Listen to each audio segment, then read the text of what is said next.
I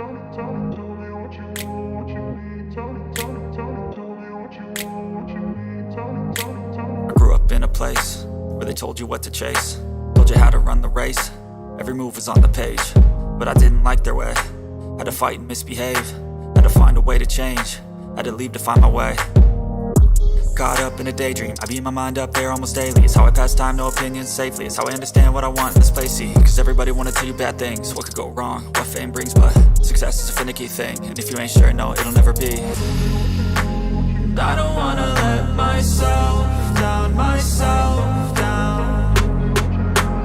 I don't wanna let myself down, myself down.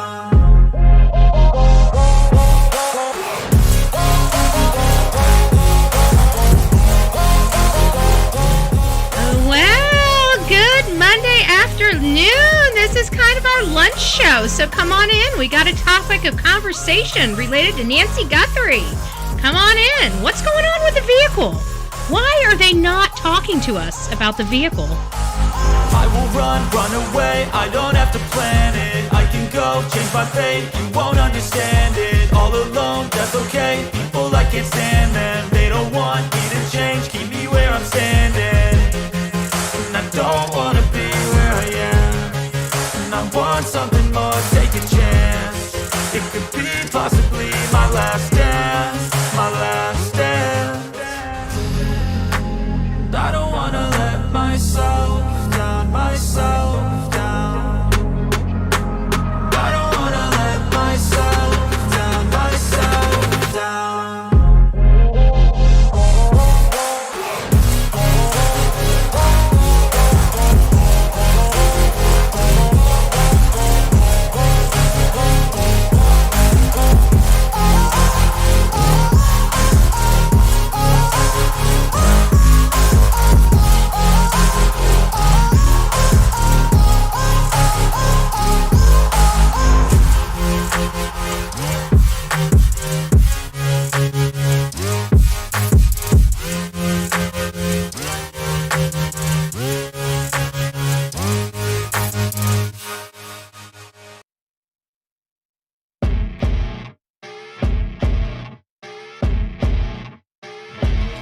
As you wake up in the morning, you want to find the latest, greatest information about criminal cases and have an intuitive conversation about the suspects associated with these cases. Head over to the Bullhorn Betty channel on YouTube.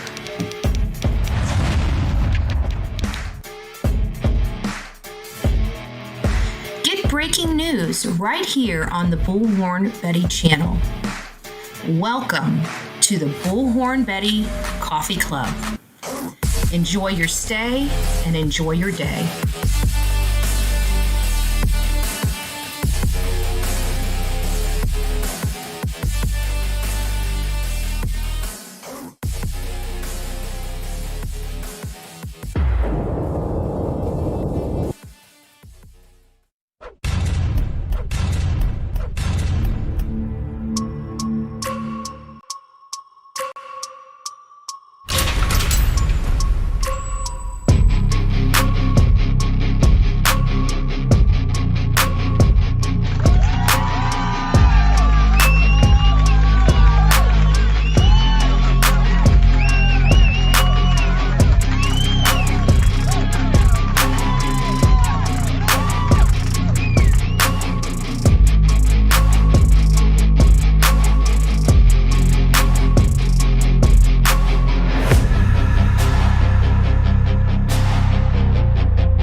Nice to see you. We are doing a lunchtime thing. Hopefully you guys had some food. I had some wonton soup in case you're interested and you want to know everything about my life. And I I had a bowl of fruit. Yes. Yesterday I had a delivery and I have decided to kick the sugar, kind of, sort of. So I got cantaloupe, watermelon, and pineapple, and then I chopped it all up and threw it in a Tupperware container, and now I got something sweet already chopped up. So whenever I'm ready to grab a brownie or cookie or a potato chip, I go for the fruit. That's what I'm talking about.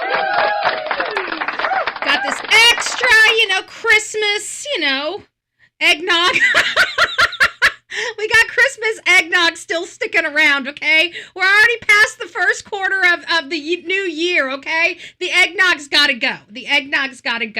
It's so nice to see you, Denise, Bombastic, Rebecca, Positivity. Positivity. There we go. It's like my love machine, right? Melanie, it's nice to see you. Deanna, Downey, Candace, hello. Michelle, Cinderella, Angel, it's nice to see you. Ashley, good morning. Love mapping. I love mapping too. As long as you're mapping my way and giving me all the good juju, I'm loving it. Nicole, it's nice to see you. Our Betty fan, all up in the house. It's nice to see you. Good afternoon, Miss Lisa B. always. West Virginia holler girl. Candace, Trish, hello. Hola. Debbie, it's nice to see you. Good afternoon. Deanna, Jewel, Ginger. Hello, my love. I hope you are doing well. I just walked right all over you, Maria. Good afternoon, Maria. It's nice to see you as well. Hello. I'm drinking some cold water. I got water, 0-calorie coffee, 0-calorie soda, 0 calories. I'm trying to get my stomach full with all the liquids. If I can get it full with all the liquids, maybe it won't be great. I'm telling you, there's just something. I swear to you, you quit smoking. It's just like calories attract to you. I don't know is it just me? Has anybody ever quit smoking or quit vaping? Is it like, does your freaking sugar cravings go up like, I don't know, like 10,000%? Like I see freaking candy and I'm just like, give me some flipping candy, or give me some candy. My coffee's black. It's got a shot. I'm a caramel girl. If you know anything about me, I'm salted caramel all the way.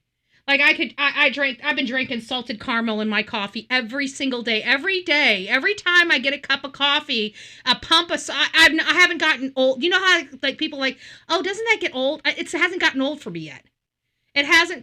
me yet. The real me too. It's nice to see you. JH, hey, how are you guys doing? Aloha, JH. If you guys don't know what's going on in Hawaii, it's bad. It is bad. Are you guys doing okay there? Are you? Well, I mean, you're here, so thank God. Hopefully you don't live in Hawaii anymore or not dealing with it or higher up. I knew nothing about it. I literally knew nothing about what was going on in Hawaii until I think maybe I was reading an article last night or maybe early this morning. Before you guys woke up, I promised that. I want food. It's the worst. Like I'm really having to. I've never had well, I shouldn't say that. When I was out doing all kinds of messed up stuff, I was a heavy because I was drinking. I wasn't eating well. I wasn't doing any of that good stuff. And then it's like, I've quit the vapes. I've quit the smoking. I've quit all that stuff. And it's like last year after I quit it, it was like, come to me, you eggnog. Eggnog was becoming my best friend.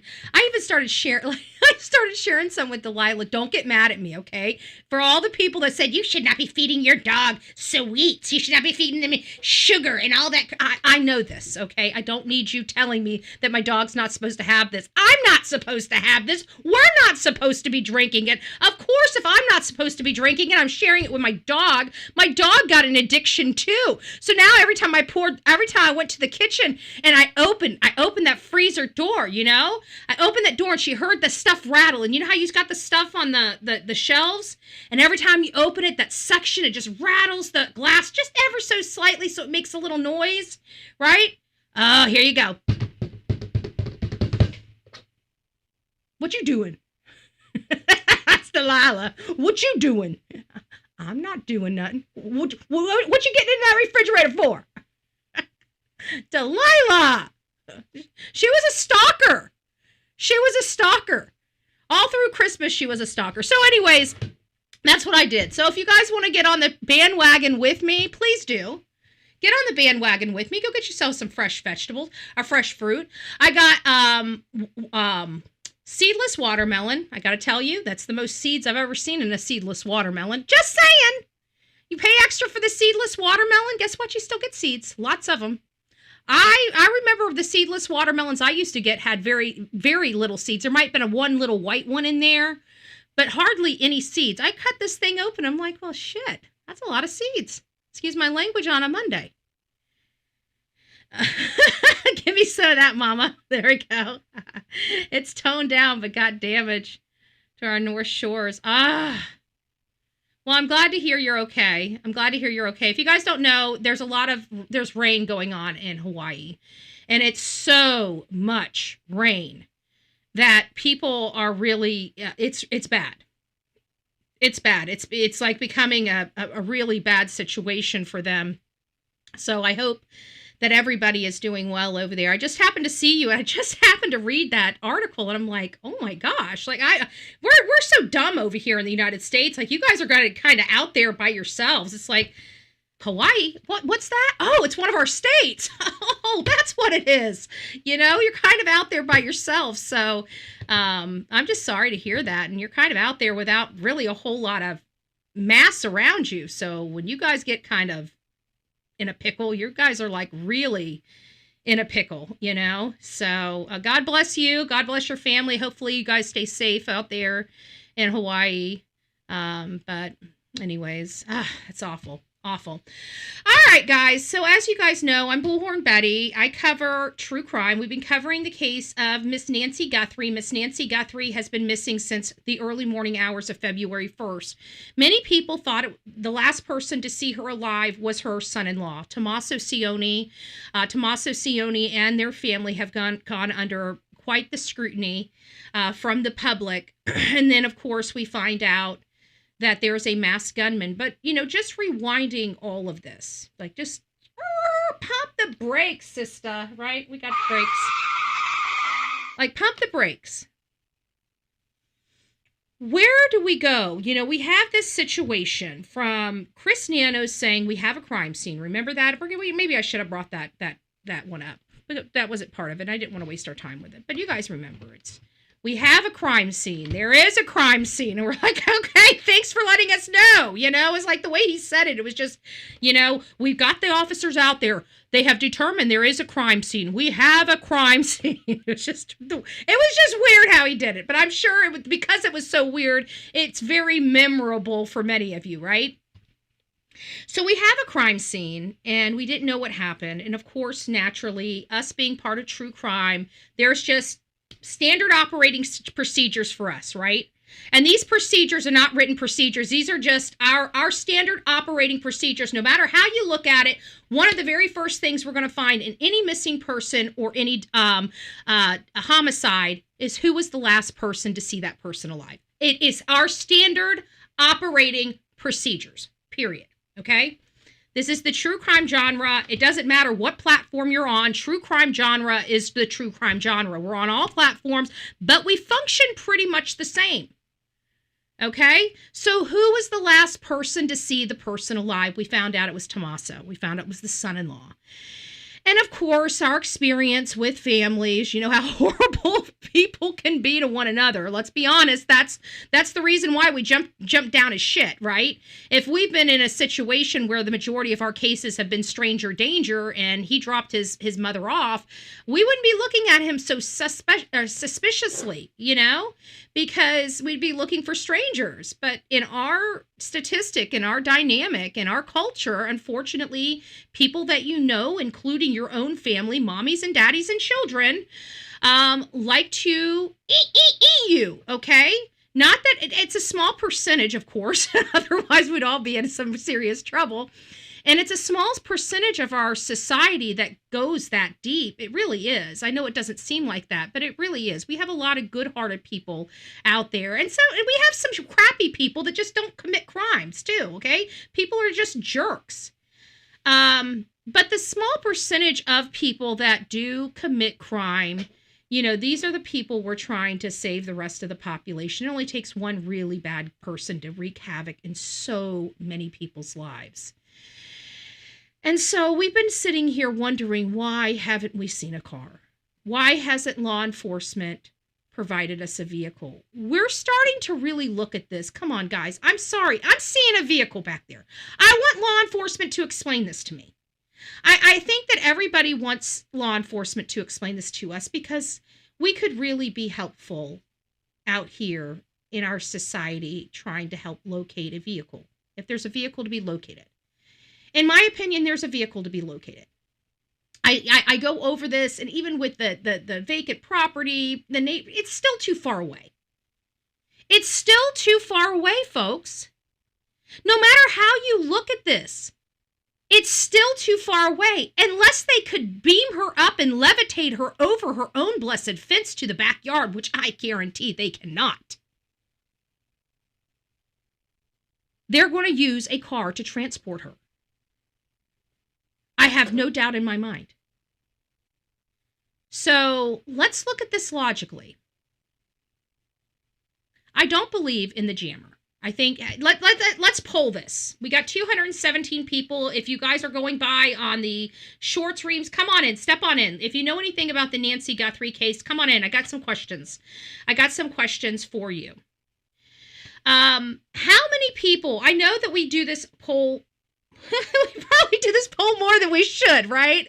But how many people believe she was transported in a car or vehicle? Let's just say vehicle. Let's say vehicle. Let's say vehicle. Let's not say car. Let's say vehicle, because let's not get too caught up in there. No jammer. I don't believe in the jammer. We're going to talk about this. Who believes that, who believes that a car was used? Yes, or just throw some yeses or nos. We'll do the ones and twos when we get to the jammer question. So who believes that a car had to have been there? That there's no way that this whole dynamic would have been able to happen without some type of vehicle here? Yes or no? You believe there's a vehicle? We're not doing ones or twos, True Crime Junkie, but thank you. You're paying attention. So do you believe there was a vehicle? I would take you as True Crime as a yes. Yes. Okay. So I think the majority of us believe that there is some type of vehicle, whether it's a car, an SUV, a van, a minivan, a truck, or whatever the case may be. We believe a vehicle was being used. That means something that has wheels on it and an engine, okay? All right, so we're all there. A vehicle was used. Okay, now, if we see the images, say the video that we got, I know you guys don't know about networking, okay? You guys are probably about as ignorant as I am when it comes to networking. Networking, internet, we understand that if we plug this into an Ethernet cord, we have internet. We know if we, log in and connect to our Wi-Fi, we're going to have Wi-Fi. But how we get the Wi-Fi, where the Wi-Fi truly comes from, we know that it comes from towers. We know it comes from some type of communication, but we really don't know what makes our internet work, okay? Let's be honest. Unless you actually are in this business, we don't know how it works, okay? We know we have towers, and we know that those towers somehow help us with our cell phones, help track our mobile devices. We know that. But we still don't know how it works, right? We don't know how it allows us to connect. They tell us it's because of this signal, okay, like a wave, like a radio wave or a microwave wave, right? So we know that there's something out there that we can't see that's sending some type of signal that helps us communicate from one another, which is pretty fascinating if you think about it, right? But we don't know how it all works, so we have to kind of in our really bring it down to I want to say 5th grade, but, we're not smarter than a 5th grader, so we'll take it to a high school level, right? Because high school level kids are dumber, right? We're not as smart as the 5th grader. So we're going to have to use common sense here. And I think that common sense would tell us that that the only way a jammer would have been working, we would never, or maybe I should rephrase that. If a jammer was working, we would have never gotten images off the system through the cameras, okay? Do you guys agree with that? This is the ones and twos. This is the ones and twos. So if you agree with that statement that there is no way we would have been able to get those images from the masked gunman off that camera if there was a jammer used, put a 1 in the chat. If you believe that somehow we would have still been able to get those images whether there was a jammer used or not, put a 2 in the chat. So this is where our numbers start coming in. Because, like I said, I know you guys don't know how it works, but this is where you're going to have to use some problem-solving skills for yourself, that we know that it's a signal, right? And so if we have a signal jammer, it's going to jam that signal. So we wouldn't... Okay, so you guys agree with that. If a signal jammer was used, we would not have the images. And that's a fact from that night. So we have no signal jammer. I've seen somebody identify that it appears in the backpack there's a cell phone, like an impression of a normal, like maybe a Samsung, large, square cell phone looking thing. Maybe something that like this size right there, this size. It looked about this size, to be honest, for me. It looked like that size.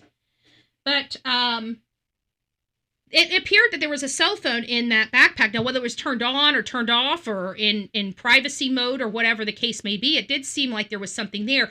And we know that most of the vehicles, like this one right here, at least what appears to be some type of vehicle right here, this right here, I truly believe is old enough or new enough that it would have been able to be trackable with sweeps or anything else. So now we have a cell phone and a vehicle. Here's the kicker. Here's where I think they're going to have a bad problem. One thing that we know about this area is what? What is the one thing with all of those news people out there on the street? What is the one thing that we had a problem with, especially with our content creators? You guys remember? I'll wait. I got time. We've got no place to be today. So what was really rough around the edges out there in that community? We didn't really have a whole lot of problems with mainstream media, but we definitely had a problem with our social media. Bad internet. Ding, ding, ding, ding, ding. Perfect. Now, guys, I want you to think. Think of something else. So we have bad internet. Now, if the Wi-Fi signal, 5G, 4G, 3G, out there, the towered signals, the one that feeds your phone when you're out there, if you're having a horrible time with internet, that's the stuff that's tracking all these things. So if there's a dead zone, how are you going to track that? So we do have some digital complications that we are not looking at as well. We believe the digital stuff, the digital forensics is going to solve this case. I do still believe that. I still believe there's a way around this because it's the Brian Kohberger effect, so to speak. I call certain things, the Brian Kohberger effect, like backtracking. Like, when he left there, he backtracked. He took the long way back home. And I believe that Chris somehow took a long way back home to stay off the cameras and stuff like that he personally knew about. And that's in the Sebastian Rogers case. But here, I believe that this Brian Kohberger effect might actually be what vehicles or phones pinged on people's internet or Bluetooth devices. So I still think that there's the ability to have some forensic data, but I do believe that we're going to be kind of cut off from some of the dead zone areas because they just don't have the proper infrastructure there. Is that what has prevented a vehicle from being identified to us? I don't think it is. And I can't for the life of me figure out how we all have been working and seeing this type of vehicle in the background, no matter what picture we see. The one that comes directly from the FBI when we blow, this is when, I thought that this was enhanced. Like this had some highlights and lowlights to lift it. No, this has no modification to it whatsoever. This is just blown up. And the reason I didn't know that, but today, earlier, this morning's live, we went to the LA Times and just grabbed, because I didn't have the image just readily available. So I just punched in the image and it popped up in the assailant with his mask, because I was trying to show that the person had a walkie-talkie and the earpiece that comes down and speaks into, because I was pointing that out when I showed my walkie-talkies and my earpiece and showed them the little line. We found the line, so we know that he was where he had a walkie-talkie and he was communicating with another person. So we're seeing that, but I was just trying to get the picture to show that, and lo and behold, it went to the next segue, which was this vehicle, and so I was able to just blow up the image and show you right there where the car was. It didn't take me filtering anything out. It didn't take me modifying the hues, modifying the highlights and lowlights, or none of that. It was just there. And so this is what's kind of sparked this afternoon show, is because of what we did this morning. The car's just there. They didn't have to do anything. Like, even when we were doing the stuff to try to see what was in the shadows of Chris and Katie and what was in those lights and stuff like that, we had to blow those things up, and then we had to start messing with the highlights and lowlights to lift the image, anything that was behind that light, to the surface. And we could only do that by dimming that light and enhancing other shadows to bring images to the surface. But this one, you didn't even need to do that. You just had to blow it up. You just had to get behind where the guy was and just blow it up, and you could see this right here. And it looks like a vehicle to us. So where and why do we not have them identifying a car? And why are they not explaining this away? This is something that we're all seeing. This is something that anybody, and I have to think that the FBI has blown it up too. I mean, it's just right there. So if it's a shadow of some sort, which,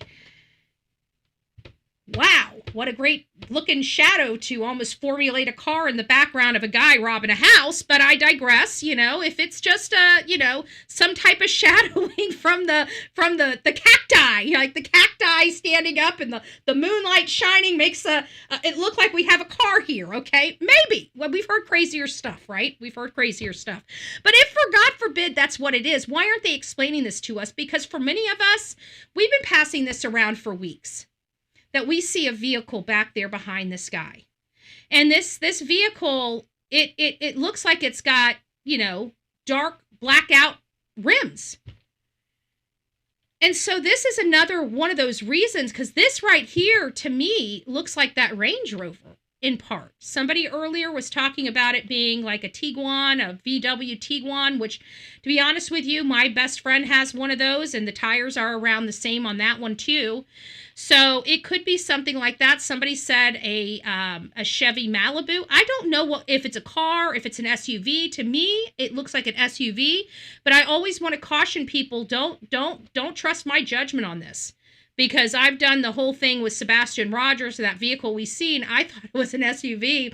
I fit, their mother-in-law's SUV almost perfect in the spot, right? And then another content creator came behind me and said, no, this is a sedan.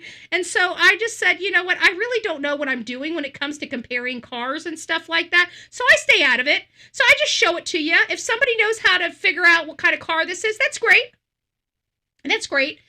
But let's start going back to some of the stuff that, we've been hearing about this car. This is one of the vehicles. Now, the vehicle that we're about to see driving by that house 2.5 miles away is a Kia Soul, or, a boxy type of vehicle. And I want to remind you guys, That does not have the same appearance as this right here. This is not that white vehicle. This is something different. So I want to point that out to you, that this is not that vehicle. So, and I find it funny because it was a white Soul, and it makes me wonder, is it possible, because we heard about a white van, could it be that whoever came into town maybe came into town and rented a vehicle? Like, if you're going to be carrying this out, would you rent a vehicle, or would you use your own vehicle? You know, it's just really weird. Maybe Mob Crew maybe we should send it over to Mob Crew and see what he can make out of it.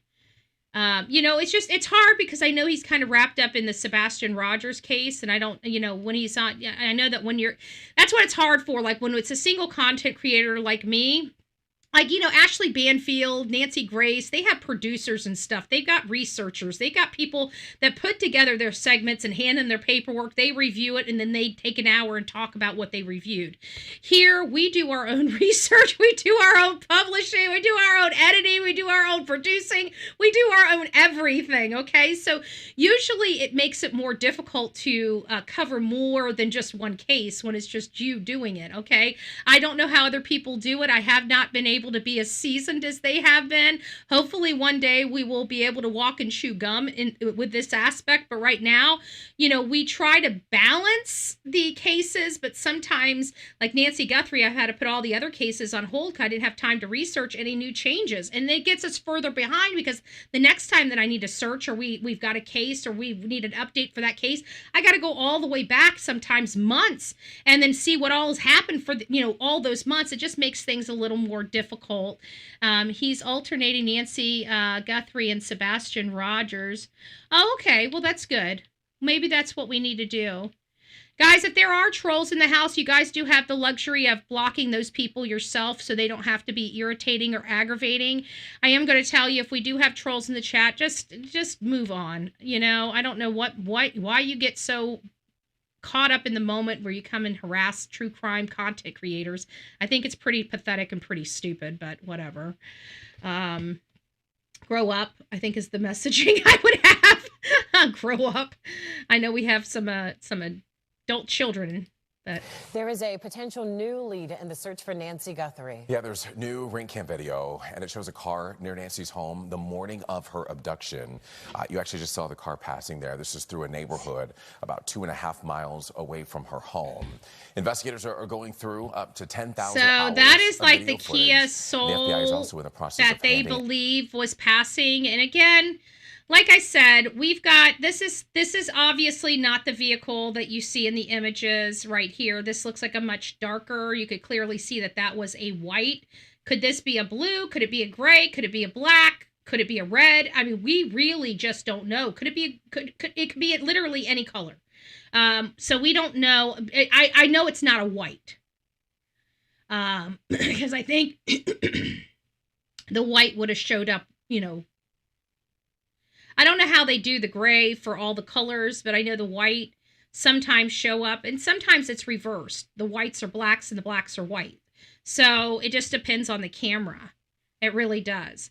So we know that they're looking for a vehicle. They're looking at, they're monitoring vehicles, and it's very upsetting because we've known about these vehicles. This is the Range Rover. This was Luke Daly's raid, and his was an SUV that kind of, in fairness, kind of looked a little bit more like this than not. Let me find, I don't think I have his Range Rover. Hold on. Range Rover, Nancy Guthrie. Images. All right, so here we go. Maybe this one? Maybe that one? That's good. See if I can get it. Sometimes you can only get the clip. There we go. Oh, that's good. Oh, that's good. So this is kind of, if you see, it's kind of coming at a different angle though. But as you see, this is kind of, look at the front end of that. And look at the tires. I may have to get a different image for you guys to see the tires. Let me see if I got another one with the tires on here. Probably not.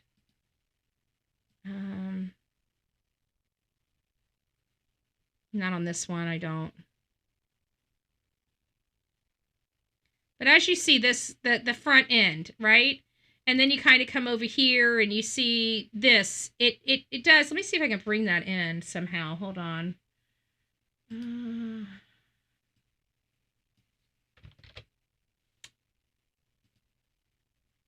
me see what I can do here. See if we can get this. See what we think about it. There we go. It just takes a little time because it came in so stinking big. There we go. Let me see if I can get it cleaned up now. Let's see what we got here.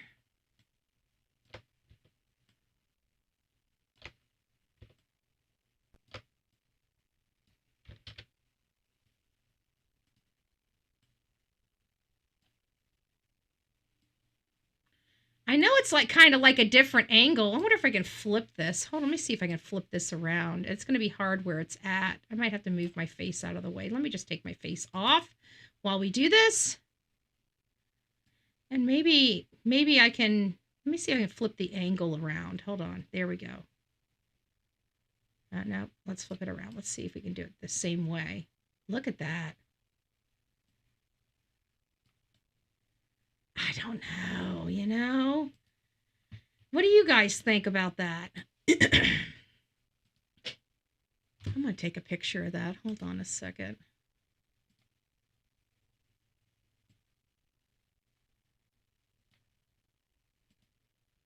Save. Okay, there we go. Sorry, I wanted to take a picture of that. What do you guys think about that? That looks... that image is very interesting. I think so too. I think so too. It really I mean, you can't, it kind of sucks a little bit, you know, that we can't get it perfect, but I mean, I had to flip the image around just to kind of get the same type of angle as the other car. But look how the light hits that corner here. You know, right here. Look how it just kind of hits the corner here. You know? I'm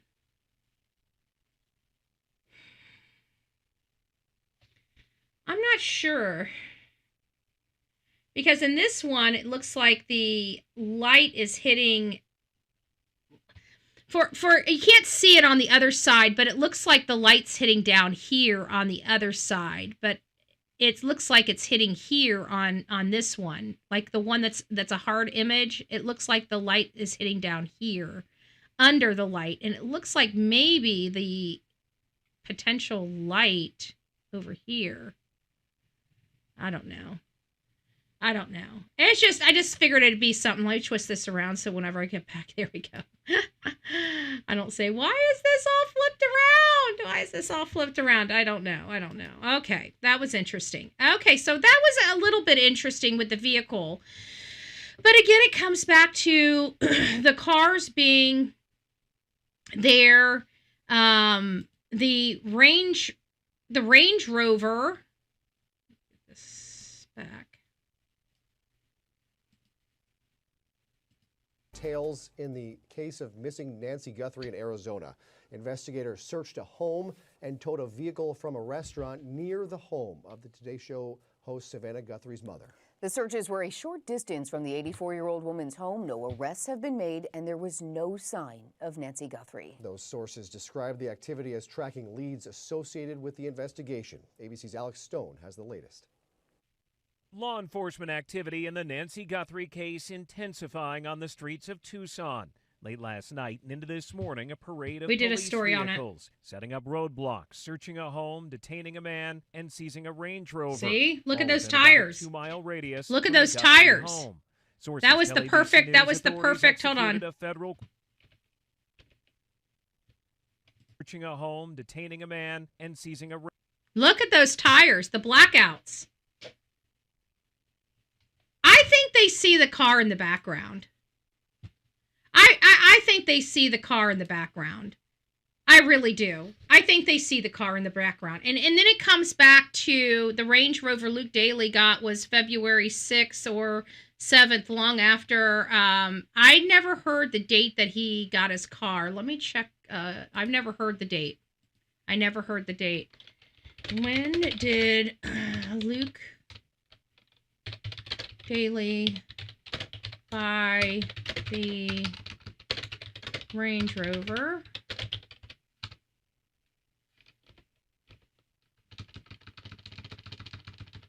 Range Rover impounded in the Nancy Guthrie case. Question mark. Let's see what we get.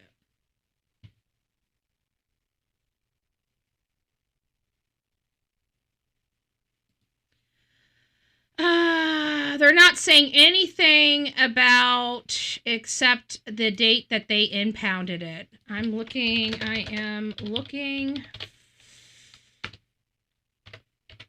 for the date of purchase. Not when.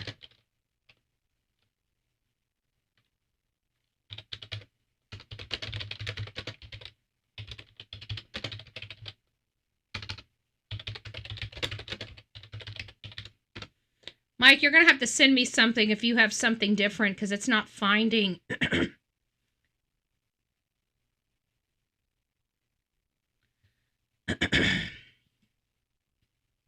It says Luke Daly did not publicly specify the exact date he purchased the Range Rover, only stating that it was after she, Nancy Guthrie, was reported missing. That's what he says. So that will be interesting. That would be interesting. So we at least have him on the record. He didn't give a date, but he did say it was after she disappeared. So law enforcement may have found out whether that's true or not. But it does come back. And, you guys know I've looked at Luke Daly. Let me put my screen back on here. I looked at Luke Daly quite a bit on all of this. The only thing that really stands out to me is the hurt hand, right? The hurt right hand. Could that have been something else? It's possible. But the Range Rover, if he got the Range Rover after the date, when did he wreck his car? When did he have the Range Rover? When did he purchase the Range Rover? When are these things? And I don't foresee, hey, Tucson, it's nice to see you, 857 Tucson. It's nice to see you up in the chat. I don't foresee, us finding out about that, because it was a federal warrant. The federal warrant has been sealed. Not law enforcement, but media has been trying to get a copy of those warrants. The warrants are under seal. That's for Carlos as well as Luke. I know from my experience that there's only a certain amount of time they can lock those warrants down for before they have to produce those warrants. And I don't know if those seals have been lifted or if their attorneys had received, because there's two different processes here. As we've explained previously, you've got Pima County's protocols, which in Arizona statute, which basically states that if you are going to serve a county or state warrant, you must produce that warrant to that individual before you start searching. That's the requirement under Arizona law, before you start searching. However, with the FBI warrant, it is much different.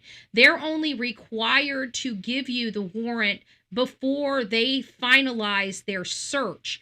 And not only are they supposed to finalize that search, but they're also supposed to give you any type of evidence. They're supposed to give you a receipt of anything they took from your home. That's the FBI.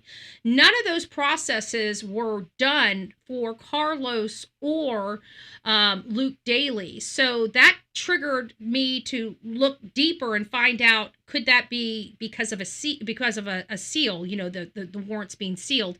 And that's exactly what it is. So they have to have a level that they went to the judge and basically said, look, if we produce these warrants, then we're going to basically be shooting ourselves in the foot and giving our hands away of who gave us this information or some other thing. So they have kept those back. Now, have they been released? Has the time limit come and gone? I don't think it has, because I believe they probably would be looking for at least 90 days. 45 to 90 days would be what I would assume. They may even have gone as long as 6 months. I mean, we don't know. I don't know I didn't go any further than just the statute. You know, I didn't look into the case law or anything of what has been done in the past. I guess I could look in that avenue if I wanted to. So we'll see. We'll see. Oh, it's hot out here. Oh, good gracious. Oh, good gracious. Yeah, that's right. You're still out there. Well, we thank you. We absolutely thank you for everything that you are doing out there. I'm glad you kind of was able to ask Pima County Sheriff some questions. I am sorry he's your sheriff. You know, I don't know what to say. It seems like his priorities and focus is not what we would say are all too aspiring for a sheriff. I will tell you, if my sheriff acted this, my sheriff doesn't even want to deal. He wouldn't even want to deal with me if he acted this way. Like I'm the pain in the ass. Okay, I won't lie. I'm a pain in the ass, and it's like, you know, but we don't have these problems here, and it's like, for me to even think that, you know, my sheriff would ever act like Pima County Sheriff. I just sit here and scratch my, like, what would Rick do? Like, he wouldn't know what to do. I've never had to protest my sheriff before. I like my sheriff, you know, I like my sheriff. So I don't know what I would have to do, but, you know, I guess that I wouldn't have those problems here, because I have a I won't say a good working relationship with the politicians around here, but I do have a working relationship with the politicians around here. So great show you did on KVU. It made me so upset. I will be honest, it just made me way, way, way upset, because first of all, it's never media that carries the brunt of these cases. It's always social media. They go in, they get their 15 minutes, 20 minutes of fame. They're with the story. As soon as the story's not getting them the numbers that they want, they drop it like a hot cake. Meanwhile, our audience still wants to know what's going on. So it's our responsibility to keep going with the case. And, you know, then they want to sit here and criticize people for, you know, providing content that the public wants, and because they're unwilling to do it, they want to criticize how we do things. And it's kind of funny, because you're going to see it in probably the next 5 to 10 years. Most of them are going to have to convert to doing what we do. And when they have to convert, that's going to be a jagged pill to swallow, because they're going to have to work around all these people that they shamed for so long. And I can promise you, my memory's long, and I make a better friend than I make an enemy. That's all I can say. You know, I love people, but, you know, and all of Tucson's officers hate him. I can only imagine. It's got to be rough out there and dealing with this, because you never really know, you know, even when people say bad things, you always think it's politics or something like that. Like, you really don't know what you paid for until you see the product. And I think that this is one of the situations that we kind of, everybody is noticing the product. So it's gotten to the point where all these people that were complaining about it, that everybody's like, oh, it's just politics, they're just doing this over politics. They're really seeing, no, they actually had, you know, some reasons for doing what they did. And it's such a shame, because somebody basically had to lose their life to show the community. But either way, bless you guys for being out there. Hopefully, has people been sending you guys some water or something like that out there to keep you guys hydrated and stuff? That would be pretty cool. You know, I'd like to make sure you guys are hydrated and stuff like that. It looks like you guys at least have some shade, which is better than not. I guess my question would be is, all of you guys were out there, and we did a poll in the chat, and the poll in the chat that we did was, we believe that the person or persons that did this came by that site again after the media circus. I bet you if we can get a bunch of people to go through all of those hours and hours of footage, I think it would be in a work truck, you know. Another case Sheriff Nanos is silent on is Holly Dasso. Is it Dasso? Interesting. Maybe we'll pull that up and look at it. Let me put it on my list. I'll see what's in. Holly Dasso. Yeah, well, you know, it sucks. It sucks to realize that a community's been duped, and if people were supporting him, knowing, because you got to think, in order to suppress this man's disciplinary record, like it, I don't see how they were able to, unless he had some inside help, because that disciplinary record, oh my gosh, that's some scary stuff. I don't know how he ever got as high as he did in the sheriff's department of Pima County to even be able to run for sheriff. And yes, people say perp drive by, just like the Idaho case, exactly. I think that if people could start working on some of that footage, I'm going to have to start doing it myself. But I think if they did do it, it would have been at the very beginning of the case.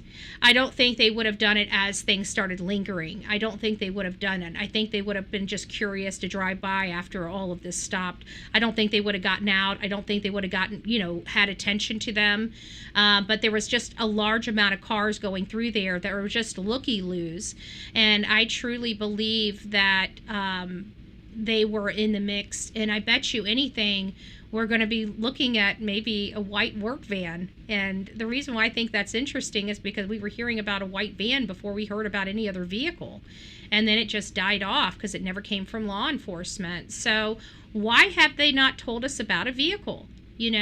At this point with all of that, you cannot tell me that they have, there's only so many directions you can go. I mean, you look out the road, you can only go right or left. There had to have been some type of cameras right or left that picked up a vehicle driving by. I mean, my common sense is telling me that they have to know that they're looking for a specific vehicle at this point. I mean, we're 51 days into this case and we still have no APB out on a car or a vehicle or a van or SUV, a pickup truck, a freaking go-kart. I mean, something. I don't know what to say. Something, damn it, something. Tomorrow, Pima County Board of Supervisors are having a meeting about nanos. I'd be there. I'd sign up to speak. If I was out there, I have no problem. I speak here. I actually have a county meeting tomorrow. I'm heavily involved in my county. I am the proverbial boil on the butt of a politician around here. They roll their eyes when I walk in, and I walk in every single week. So I make somebody's butt pucker. I'm just saying. I'm just saying.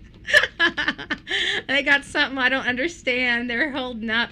I don't know what's going on out there. I just know that people are, they're living in pitch black.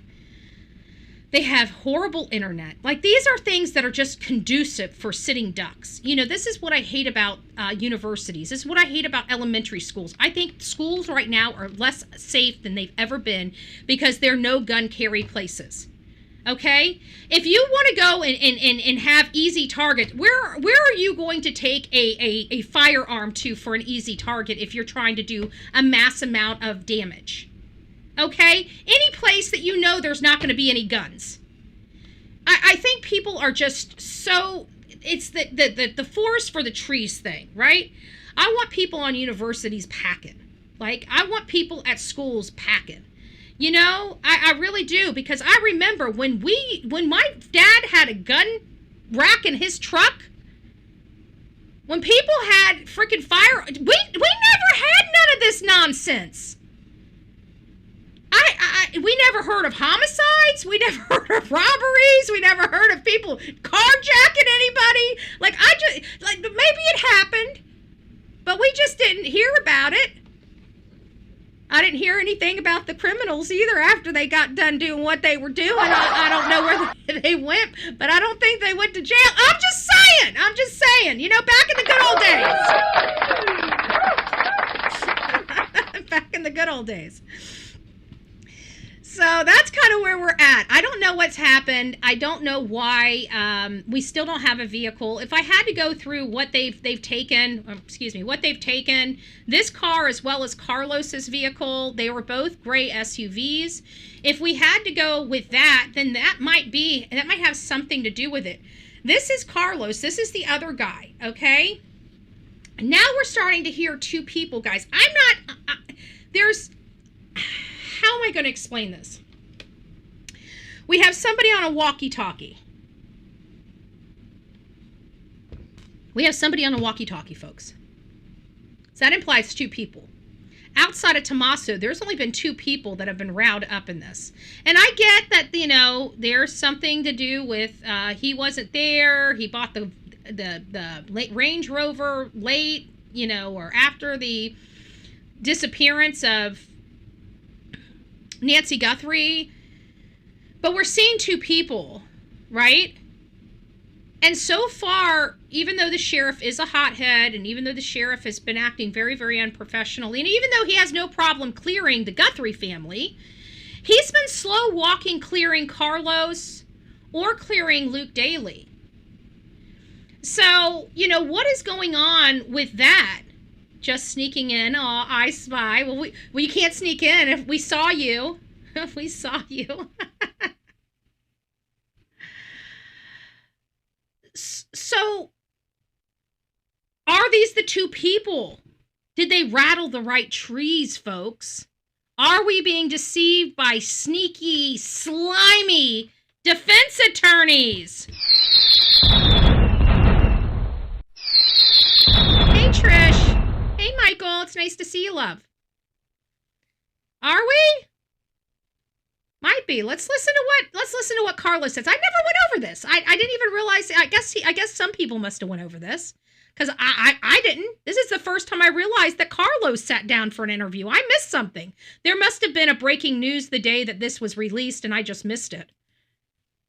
We spoke, I guess it was late last Tuesday night or early Wednesday morning. It's been almost a week now. What's the last week been like for you? It's been hectic. Like, I can't even go out. I can't dash for my wife because people taking pictures of us or following us. Like yesterday, we went out dashing, we got home, and there was this red truck following us. This morning it was there too, so it's been kind of scary for me and for my wife, my kids, and everybody. And again, this was something that before that... And I just want to remind everybody, there's no guarantee that this was a lone person. I mean, we have FBI agents. Some of these were FBI warrants, them having a tail or somebody following them. In all fairness, I think he is too, Jamie. I think ultimately we're going to probably find out both of these guys have no culpability in this. But there's a reason why they got on the radar. And I just find it awfully interesting that we obviously know that they've got a cast, something that went out, like a cast net that went out and pulled all these phones and devices in and put them, and now they've got to figure out who was in the area and track every single one of them down.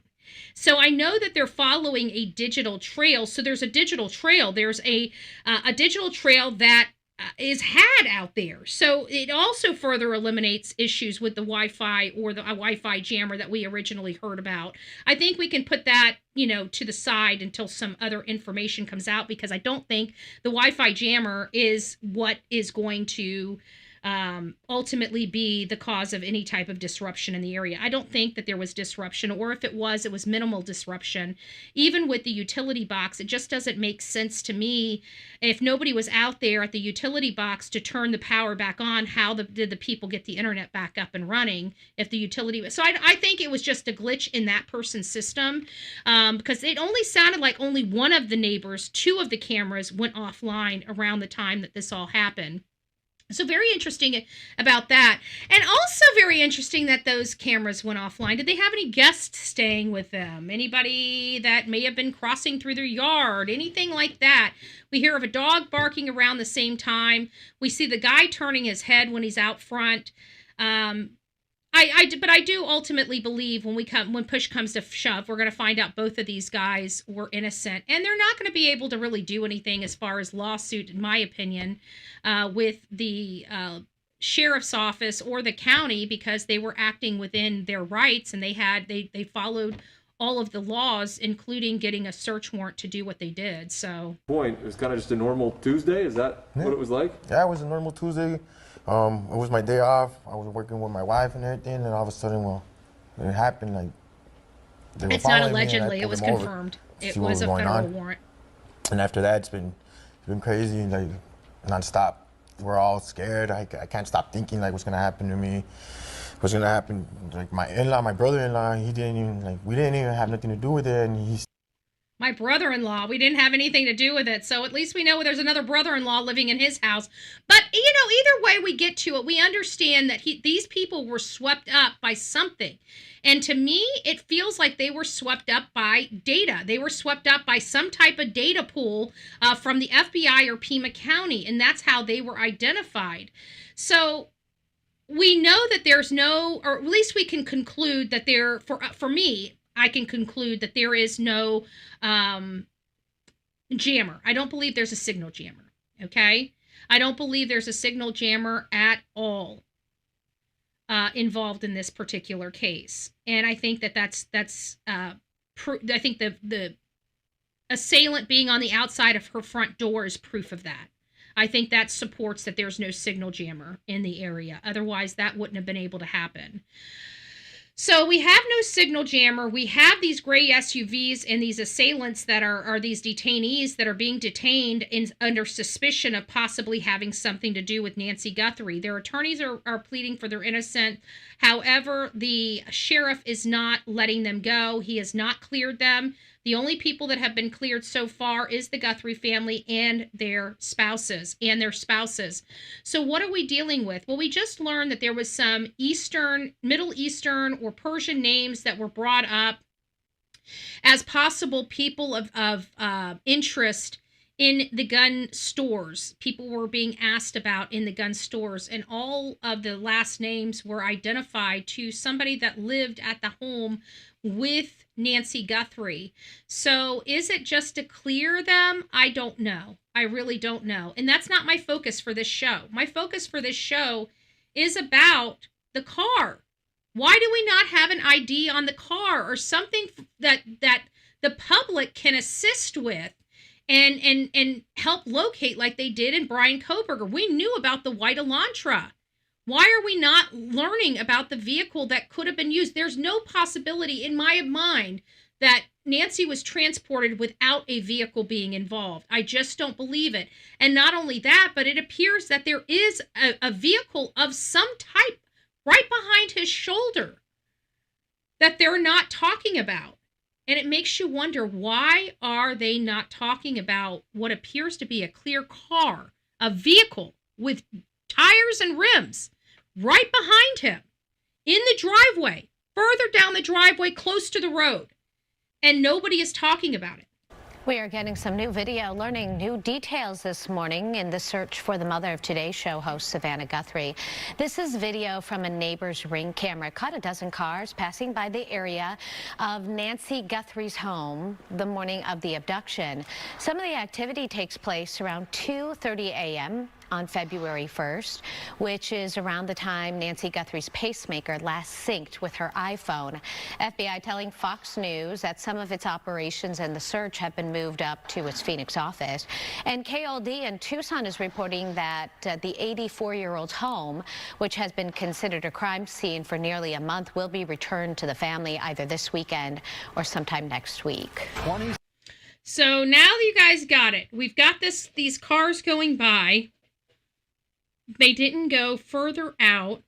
I'm starting to realize why they may not have gone, 2.5 miles out. Because again, you can only turn right or left outside of Nancy's home. You can't drive straight. It's right or left. And there has to be other houses that have Ring doorbell cameras or even trail cams, right? The trail cams, people, especially like, Miss Nancy never got those cameras around her house for security. She felt completely safe in her home. Okay? She feels completely safe in her home. She never got them for security. She got them to watch the wildlife. She wanted to see the wildlife around her house. And so she got the cameras so she could watch nature. That's why she got them. We found the very specific Facebook post of what cameras to get because she wanted to watch live. So we know the reason, what preempted her to even get these cameras. Otherwise, we wouldn't even have cameras on the house. That's how safe she felt in that house. These cameras were not for safety. Everybody keeps saying, why did she get a subscription? Because she didn't want them for the subscription. She didn't want them for her safety. She didn't want them to see, for the people at the door. If she was there, she just looks at her phone and sees somebody at the door, decides whether she wants to get up and go to the door or not. But she didn't get it for because she felt unsafe or this was going to protect her from a mass gunman. So I have to believe that other neighbors are similar to that and may have chosen to go with the trail cams. Those are the ones that are set up and trigger upon motion. And those are battery operated in some senses. Some senses they are satellite, or not satellite, what's the rechargeable stuff? You know what I'm talking about. My brain's running a blank, but solar, that's what I'm saying, solar charged.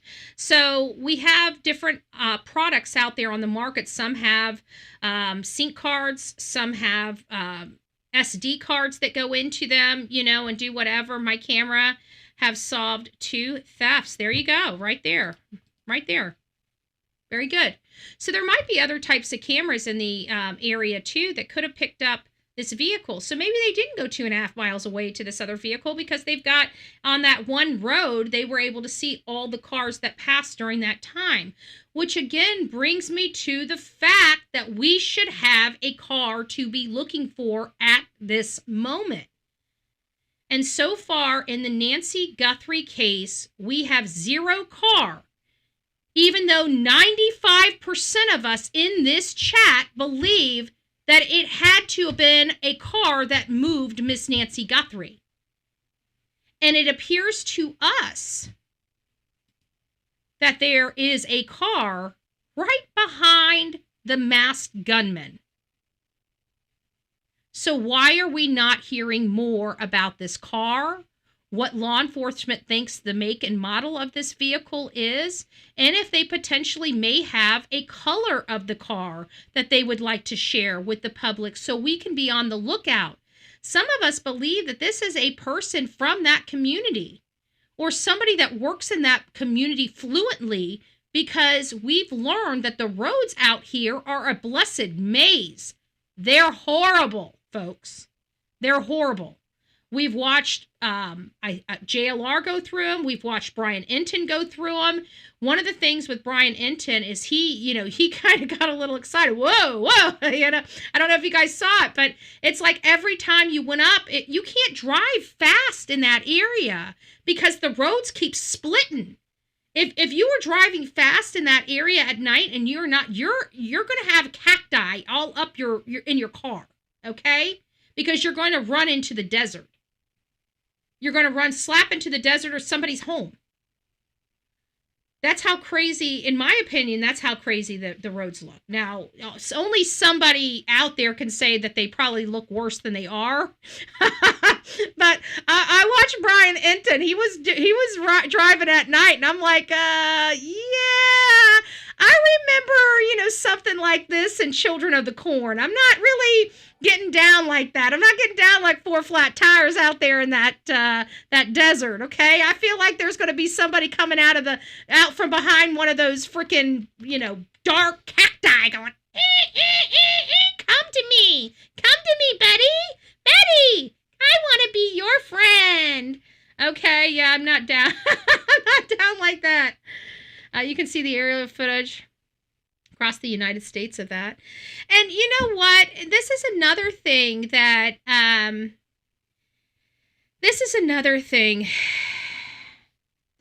is you guys are bringing up satellite. We've got so much satellite stuff out there this day and age. We've got stuff that we don't even know about yet out there, that where they can go and look at an area for like I don't even know. I think it might even be every second. They can take pictures.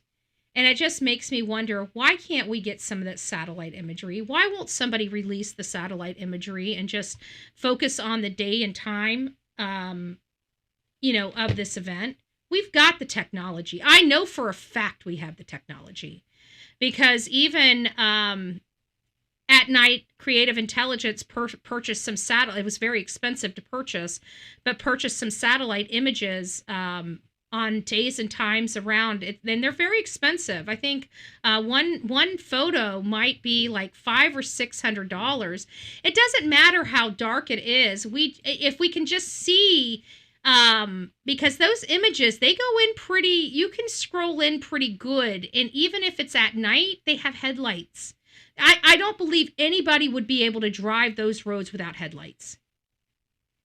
So no matter how you look at it, this assailant, if he was in a car, he had to turn his headlights on. Maybe, is Tucson still in the chat? Maybe he could answer that question. Or if somebody else is out there in this area and you're in the chat, maybe you should be able to answer this question. I don't like assuming. If I can get somebody that can give me a direct answer, that would be the best. But I'd like to know. It to me seems like in this particular area, you cannot drive these roads without lights on. Did you hear about the weird? Yes, I did. We covered those this morning. Night vision. Okay, well, somebody could wear night vision. I have night vision goggles, and I've never used them. I've turned them on, but it wasn't nighttime, so I've never been able to use them. I've been dying to. I've had those night vision binoculars for 2.5 years now. I never even loaded it with an iCard yet, but I can't wait to use them. Night vision goggles or something. They don't need to turn on the lights. No, I think another vehicle closer, like a truck. I wouldn't want to try. I know, it just seems like that's... Well, you know what? Maybe the person did, if they did have night vision goggles or lights on or something like that, maybe they did, because we believe there was a drive run that January 11th date seems to be a rising star of dates. It seems like, according to our Google Trends search, it seems like somebody plugged in Nancy's address into Google Maps on January 11th. So we know that the person, the assailant, came into the community. Where did he come from? I'd like to know about that, I'd like to know if they can trace that. It seems like they would be able to trace that. Google seems like it takes a little while to connect all the dots, but it seems like everything's pretty traceable, with the right type of time and energy put into it. That would be kind of interesting if they can trace it back to the origin point. Can you imagine somebody plugging in Nancy's address from their home address, and they get it and they see where their starting point was, and they reverse turn all that right back to the assailant's front door? Oh my gosh, that would be amazing. Okay, it would absolutely be amazing, but I don't think we're there quite yet. But it just seems like some reverse engineering on those map requests might help. I'm just saying, get some maps.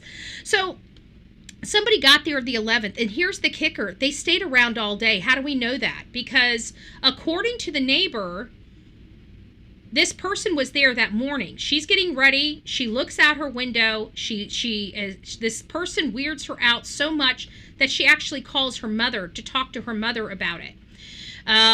This person she described as having the hat way down.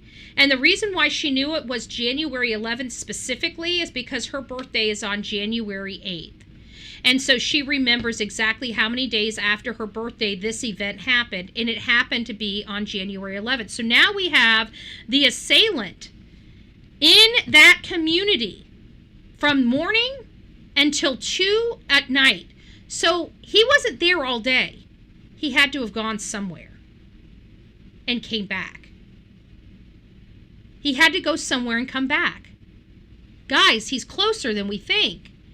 Because if he was coming out of state or out of the area, I don't know if he would have been able to do that unless he had a hotel or anything else like that. But as many people know, it's pretty hard to get a hotel in that general vicinity from everything I heard, that the hotels are not right there. They're not in the Catalina foothills.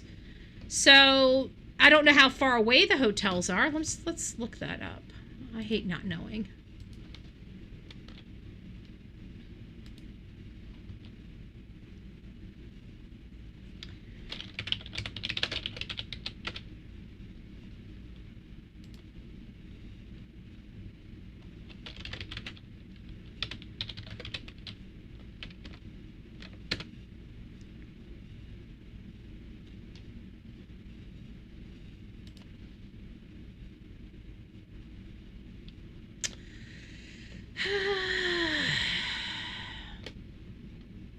We do have a few.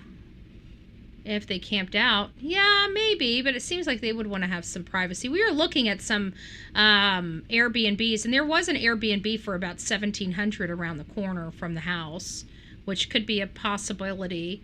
Hey, Newfoundland, Canada, just wanted to let Betty know there's new information out there regarding Nancy. Like, send her information if she's interested. I'm always interested in Carla. By the airport in Tucson is where hotels are. Okay, thank you, Cinderella. So as you guys here, I'll pull this up. As you guys can see, we do have some of the hotels. You guys can see where is the Catalina? The Catalina foothills are right here. And so you can see right in the heart of this, there's nothing. There's nothing really around. You get all the way out here, you got something up here, and you got stuff way over here, and stuff way over here. But, you know, you can see it's like there's this dead zone. I mean, there's like a huge dead zone right here of huge voids of places for hotels and stuff like that. So we do have some hotels out here, but how close would these people be? And have they visited any of these hotels to see which people staying at their hotels left at certain times of night, right? So it seems to me like you'll be looking at somebody that went there, slept all day, got up at about 1, and then came back in about 5 or 6 o'clock in the morning, right? Because this all happened at 2, then you got to have some disposal, some other stuff going on. Because again, I can't figure out why these people went into this house. The only thing that makes sense to me why these people went into this house was for her. We don't have anybody that can confirm an actual legitimate ransom. So that means these people went inside for her without the intent of using her for ransom. And we have a blood trail of lots of blood dripping from one side of that house to the other. And out the front door. I really think she was dying or dead when she left the front door. But they say that one splatter that I was really concerned about was a sneeze or a cough, which is obviously a positive thing. A sneeze or a cough means she's breathing, right? I believe it's possible for aspiration. I've seen people take their last breath and they... I've had experience like that. So, you know, it makes me, I understand the sneeze and the cough type thing, but I've also know my experience. Now, granted, the person didn't aspirate blood, so I didn't see the pattern it left, but I did hear somebody take their final breath, and it was an exhale, not an inhale.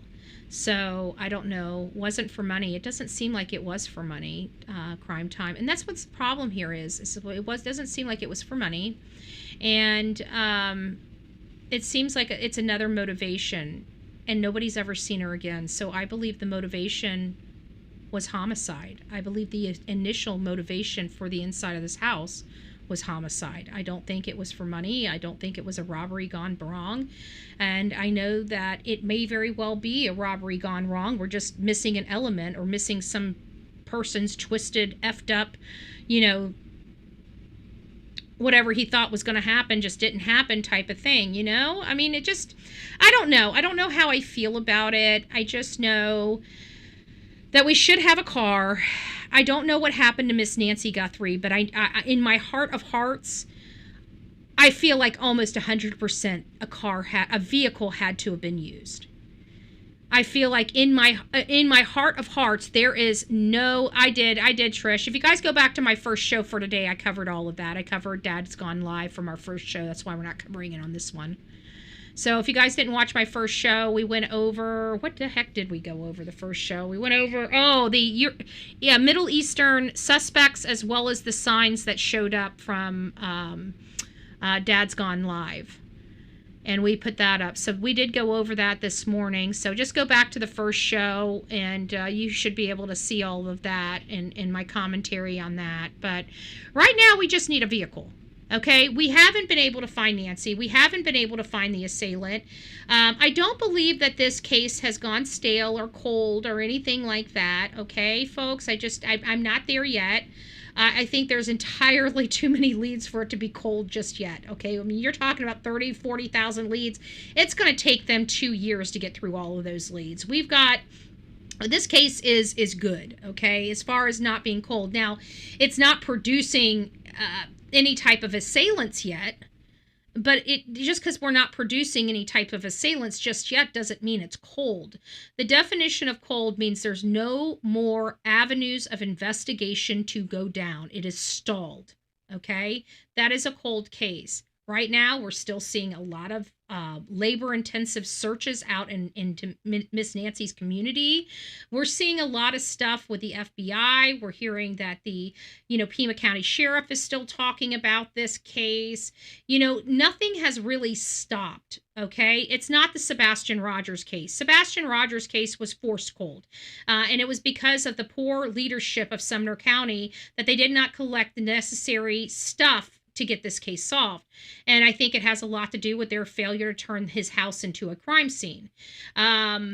So we have a lot of issues with Sebastian Rogers' case. I believe his case is a cold case, but I don't believe we have that issue here with Nancy Guthrie's case. We just have a situation where, in my opinion, this sheriff is still doing wrong by this case. This case needs to be a no-body homicide.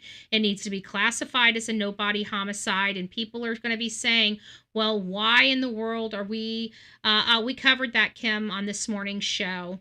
You're going to be asking, why does it matter? It's because their protocols are different from a missing person to a no-body homicide.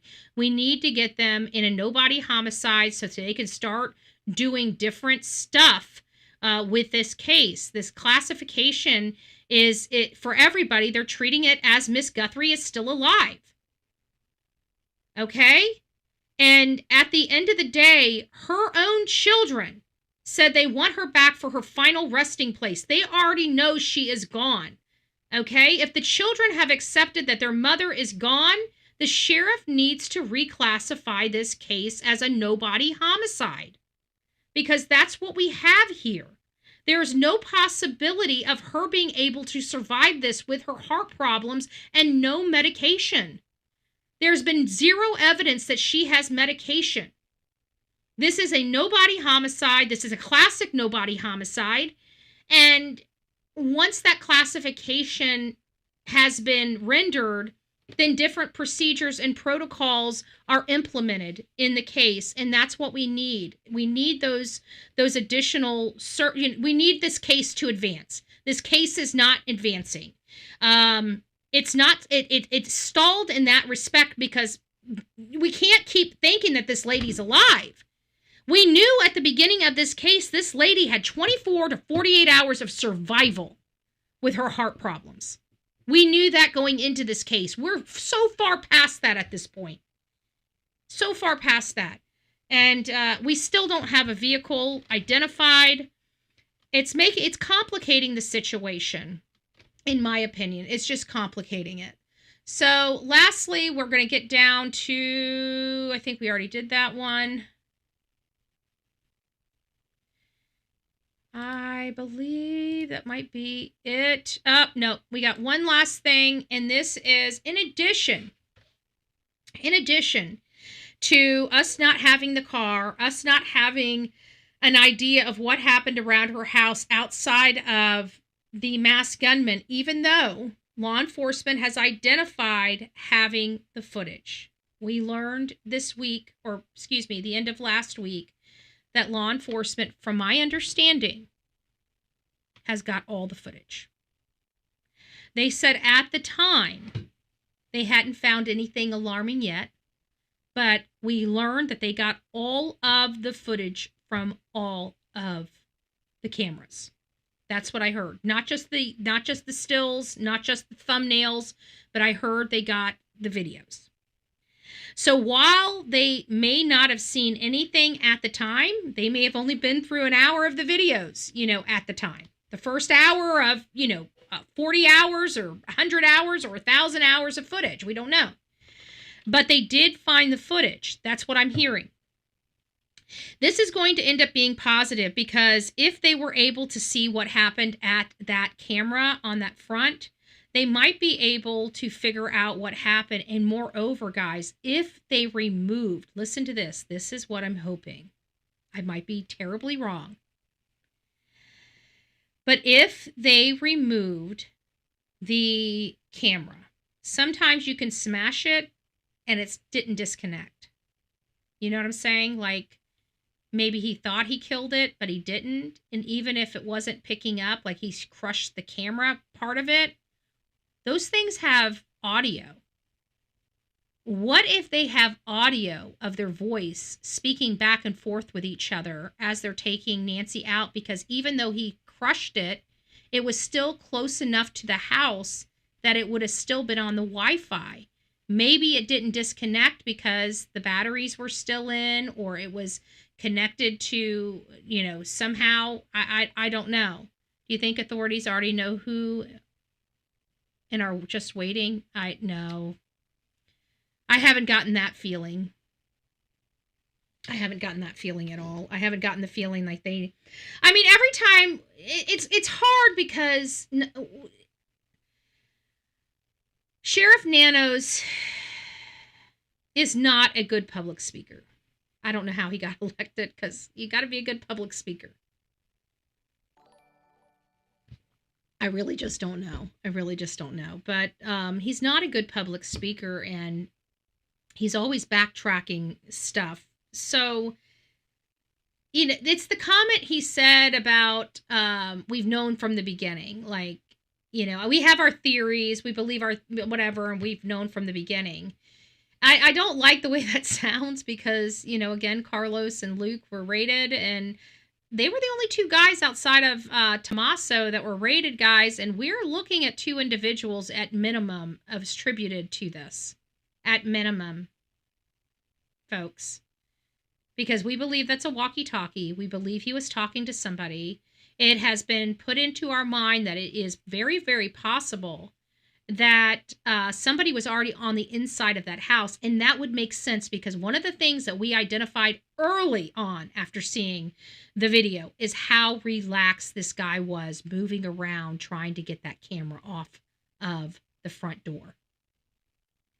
He was trying his hardest he was trying to lift it up with his hand. He couldn't get it.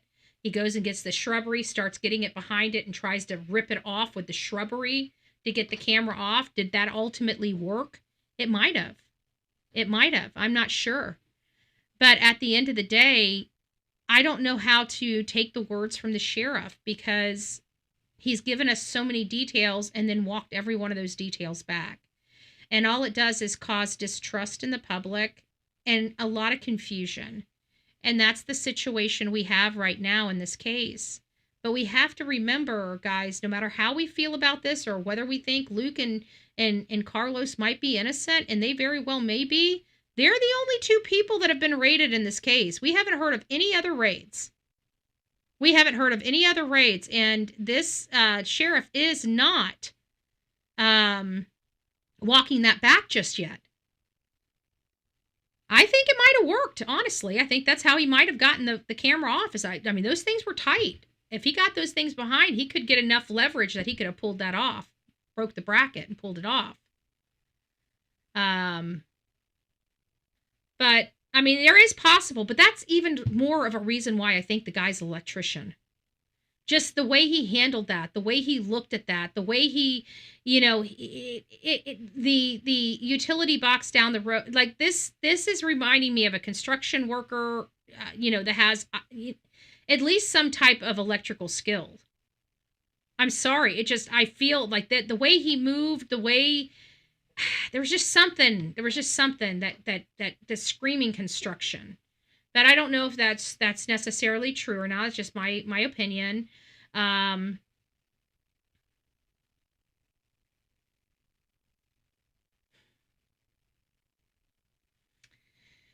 I don't know. I still feel like this is going to ultimately be a Hispanic person as opposed to a Middle Eastern person for me. I mean, this lady did live there, but 3 years ago, I mean, we do have Mike McGee, and that was, he divorced his wife, his wife divorced him 8 years before he ended up attacking her.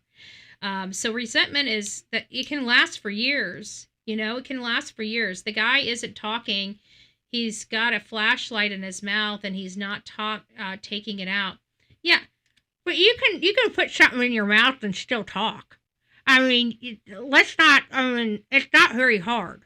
Because people in the construction, we're constantly having to use both of our hands, have a light, and have our pen and pencils in here to do that. So having something in your mouth doesn't stop you from talking, and it doesn't stop you from being understandable either. So let's not forget that. So I don't think that would prevent. And the light seems a little smaller than a pen, potentially. And he might have just had it in his teeth. So you can still talk very, very clearly if you just have something in your teeth. So I just want to make sure that you guys know that. It's not etiquette. I did it. Mom would have snapped. It looks like he walked like mom. Young electrician. He was 43 and walked like nothing like that. Yeah. Well, there's just some behaviors. I don't know what we're looking at here. I just know that it's not Tommaso. It is somebody else. But why would somebody attack this 84-year-old grandmother and not take anything? Like if you're going to be a person that's going into somebody's home, you got to want something out of that home. And they didn't. They just wanted her. That to me is creepy. And we kind of feel like this is multiple people. So who would want to put this coordinated effort together? It seems like somebody that wanted her gone, not somebody that wanted her for money. So we need to be finding out who had it out for this lady. And I'm starting to feel that this has nothing at all to do with Savannah Guthrie. Exactly. I ain't just roaming through random houses. He was holding a Nest camera key along with the foliage. The straight, slight piece. Yeah, that's interesting. I never noticed that.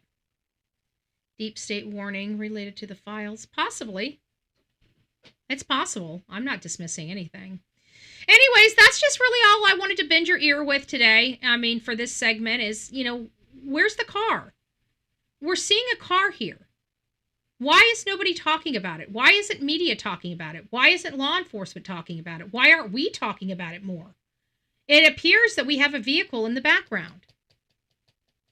And you can go look at any photo. And I didn't have to enhance it or nothing. We go back to my live this morning.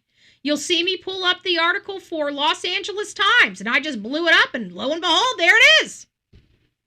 It's right there. So, no, I didn't have to mess with the settings. I didn't have to mess with the hues. I didn't have to mess with the highlights, the lowlights, the shades, the brights, nothing. I just had to blow it up, and it was right there. What you see on your screen. Right there, circled in red. It looks like a car to me. Some type of I keep saying car. It looks like a vehicle to me. It looks like it could be a car, an SUV, or a crossover. So it's something. I feel like we're seeing something here, and why is everybody ignoring it? So that's just my 2 cents on the matter. We're going to try to start breaking this down. This is what we did with Sebastian Rogers. We found little nibbles to discuss and dissect. And this was my nibble about this car. We're hearing about cars. We know that there's cars picked up on cameras. Whether we're looking at the right cars picked up on cameras, like that Soul, maybe that has nothing to do with it. But at the end of the day, the majority of our audience, and I have to think if the majority of our audience feels a vehicle was used in the commission of this crime, then law enforcement would have to believe that a car was used in the commission of a crime. So we have all of this data, we have all of this film, we have all of these stills, and we're still waiting to hear which kind of car transported Miss Nancy Guthrie. What type of car are we looking for? Let the public make the lives of these detectives a little easier. It's probably going to make them more complicated because we're going to be sending them every type of car from halfway across this country. But let's face it, we will at least get them some stuff to look at to find the people, and most likely find the people in the process. So that's what I'm hopeful for. Will they release the vehicle? Will they release the 911 call? I want to hear the 911 call. I want to hear the concern. I want to hear that 911 call. Why are law enforcement starting to withhold 911 calls when they don't go to the integrity of the investigation? They would have cleared everybody that could have possibly been on that phone. Therefore, not of any type of value to the case specifically. So why will they not release the 911 call? These are questions we should be asking the Pima County Sheriff. So if you guys are out in Pima County, you guys are doing some of this work, maybe the next time you guys have an opportunity to see the sheriff, ask him for the 911 call. If it doesn't go to the integrity of the investigation, we should be able to listen to it. Anyways, rock it out with your coffee beans out. We'll be back this evening to go into our evening show. I'm not sure if we're going to be talking about this case specifically. We will if we do have something probative to go over. But there is some things going on in the Lily and Jack Sullivan case, and we do have several talking points that we can dovetail into this case with the Sebastian Rogers case. So I'll make those decisions over the next few hours on what direction we want to go for the evening show. The evening show by far is one of our lowest rated shows. In all fairness, there's a lot of stuff going on the streets in the evening. So I kind of understand that other people are out there and stuff like that, but maybe it's because people don't realize we're going live in the evening. We are doing a show in the evening on YouTube, and it's usually about one of our major cases, either Nancy Guthrie, Lily and Jack Sullivan, or Sebastian Rogers, or another one of the cases. We still have updates on Amor and Mila. They're the two sisters, half-sisters found in suitcases. We haven't talked about them in a while. We got orange hearts up in the chat. This is to remind everybody the E family is struggling right now. They are in the, they had some really, really horrible news about their son. He's been fighting a very aggressive brain cancer, and they didn't get the best news in the world. And so, we've just been really, really trying to raise money for the family for their upcoming expenses that they're going to have to deal with, which no family should have to go through what they have to walk through. And so us here as the true crime community uplift families. This is one of ours. This is a true crime content creator, and they are the sweetest people that I think I've ever met, and they may lose their son. And that's, as you guys can feel, for those that have had losses in your personal family, how extremely hard and tragic that has to be. Watching their son struggle, that has to be very, very difficult. So if you do have $1, if you do have a few dollars, if you have a cup of coffee that you would like to donate, please, my mods are going to be periodically throwing their GoFundMe, meal train, Cash App and stuff like that. We just really want to support this family as much as we can. My heart breaks. I know this family personally. I've met their children. It's just a great family. When you think of an American family, you think of the E's being that all-American family, and it's heartbreaking.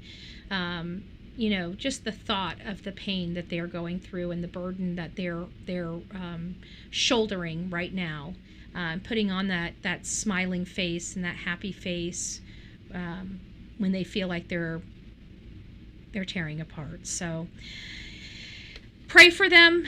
If you have some financial support for them, please help them. They never asked for a penny. This is stuff that I just want to make sure that everybody is very much known about this. because they've always been here. They helped me when I was going through a lot of problems, and I just would like to show the favor back. They are a great family that deserves help, and they've never asked for a damn thing. We just know that they need something, and if we can do something, whoever Gina is out there, are you hopefully you're talking about Proudfoot, because I don't like the emojis in here. That I'm not sure what you're trying to say, but I'm just not really liking them. So if you can stop, I'd greatly appreciate it. Anyways, that's all I've got to say about that. So please keep the family in. Somebody get Gianna out, please. Jean out. Jeannie, you can write me and explain to me why you're putting all these graphics up in the chat. I don't like the spam. If you want to do hearts, you can do hearts, but what you're doing is not appropriate.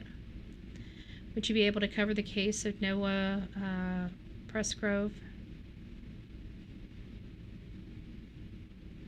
Well, where's the mods? Can one of my mods take that Jean, the one that's putting up all these emojis? Can you guys please remove her? Never mind, I'll just remove her. Hold on, guys. Let me go ahead and remove her. Thank you. I appreciate it. Appreciate it. All right, guys. So that's really the end of the show. We will talk soon. She was hidden. Perfect. We're going to have trolls because there are people out here on these streets that are just idiots. They're evil idiots that don't care. And I you know what? And it's people like that come in here and do stupid stuff when we're talking about somebody losing their life, and they try to sit there and say we're the problem. That we're the problem. We're talking about a young boy that's not even 18 years old losing his life, and they're in here acting a fool. That doesn't say bad things about this channel. That says something bad about how ugly, black, and dark your heart is. You want to know why I don't care about a lot of these people out here? They're too evil for me to worry about. So we don't. And we don't feel bad when karma bites them in their ass. Anyways, guys, thanks for being here. Rock it out with your coffee beans out. Don't forget to be fearless. If you see something, say something. An ounce of prevention is worth a pound of cure. And until next time, please be safe, but more importantly, kind to one another. God bless.